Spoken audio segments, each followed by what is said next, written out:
Welcome to tasty table. இன்றைக்கி நம்ம பார்க்க போகிற ரெசிபி ரொம்பவே டேஸ்ட்டான ஈவினிங் ஸ்நாக்ஸ் தான் எப்படி செய்கிறோன்னு பார்க்க போகிறோம்.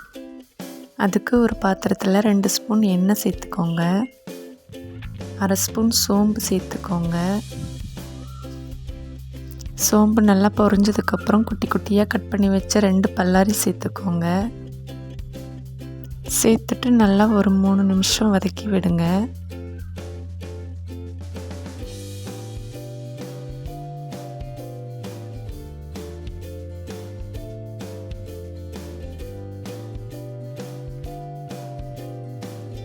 ரெண்டு பச்சை மிளகாயை சின்ன சின்னதாக கட் பண்ணி சேர்த்துக்கோங்க.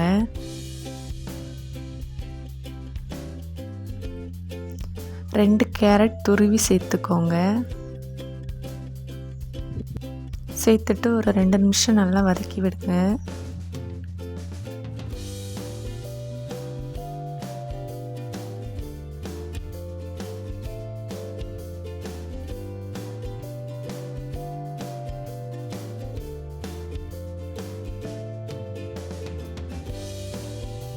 இப்போ இது கூடவே 2 உருளைக்கிழங்கு நல்லா துருவிட்டு சேர்த்துக்கோங்க.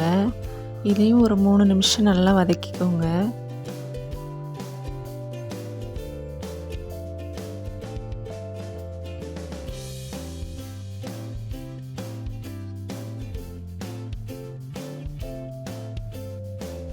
ஒரு ஸ்பூன் மிளகாய்த்தூள் சேர்த்துக்கோங்க.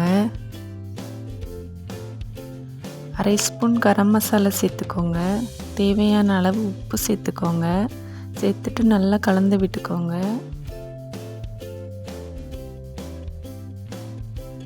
இப்போ இது கூடவே கொஞ்சமாக சிக்கன் பீஸ் சேர்த்துக்கலாம். நான் இன்றைக்கி வீட்டிலையே குழம்பு வச்ச சிக்கன்லேருந்து கொஞ்சமாக குழம்பு சிக்கன் எடுத்திருக்கேன்.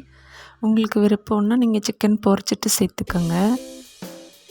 சிக்கன் சேர்த்து செஞ்சால் இன்னும் ரொம்ப டேஸ்ட்டாக இருக்கும். கடைசியாக கொஞ்சம் மல்லி இலை சேர்த்துக்கோங்க. இந்த மாதிரி வந்ததுக்கப்புறம் ஸ்டவ் ஆஃப் பண்ணிவிட்டு இப்போ நம்ம வதக்கி எடுத்த வெஜிடபிள்ஸ்லாம் தனியாக எடுத்து வச்சுக்கோங்க. இப்போ நான் 2 கப் கோதுமை மாவில் உப்பு, பால், நெய் மட்டும் சேர்த்து சப்பாத்தி மாவு பிசைஞ்சு எடுத்து வச்சுருக்கேன். இது சின்ன சின்ன உருண்டையாக எடுத்துகிட்டு அதுக்கப்புறம் இந்த மாதிரி வட்டை சேப்பாக தேய்ச்சி எடுத்துக்கோங்க. இப்போ இதுக்குள்ளே நாம் ரெடி பண்ணி வச்ச சிக்கன் வெஜிடபிள்ஸ் சேர்த்துக்கோங்க. சேர்த்துட்டு ஓரமாக இந்த மாதிரி கொஞ்சம் கொஞ்சமாக மடிச்சுட்டே வாங்க. கொஞ்சம் கூட கேப் இல்லாத மாதிரி மடித்து எடுத்துக்கோங்க.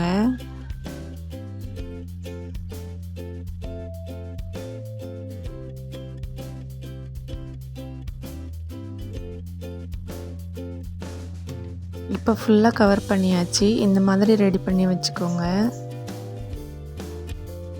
இப்போது இட்லி தட்டில் எண்ணெய் தேய்ச்சி எடுத்து வச்சுக்கோங்க. ஸ்டவ் ஆன் பண்ணிவிட்டு நம்ம எடுத்து வச்ச இந்த சப்பாத்தியை ஒன்று ஒன்றா இது மேலே சேர்த்துக்கோங்க.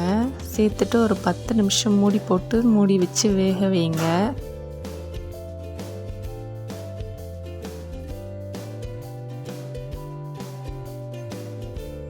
பத்து நிமிஷத்துக்கு அப்புறம் இந்த மாதிரி நல்லா வெந்திருக்கும்.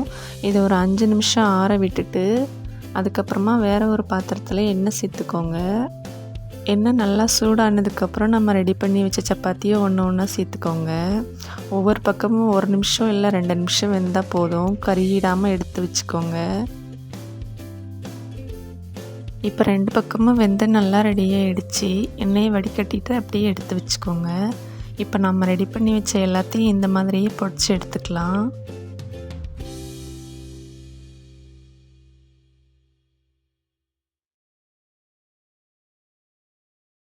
அடுப்பு லோ ஃப்ளேம்லேயே வச்சு பொரிச்சு எடுத்துக்கோங்க.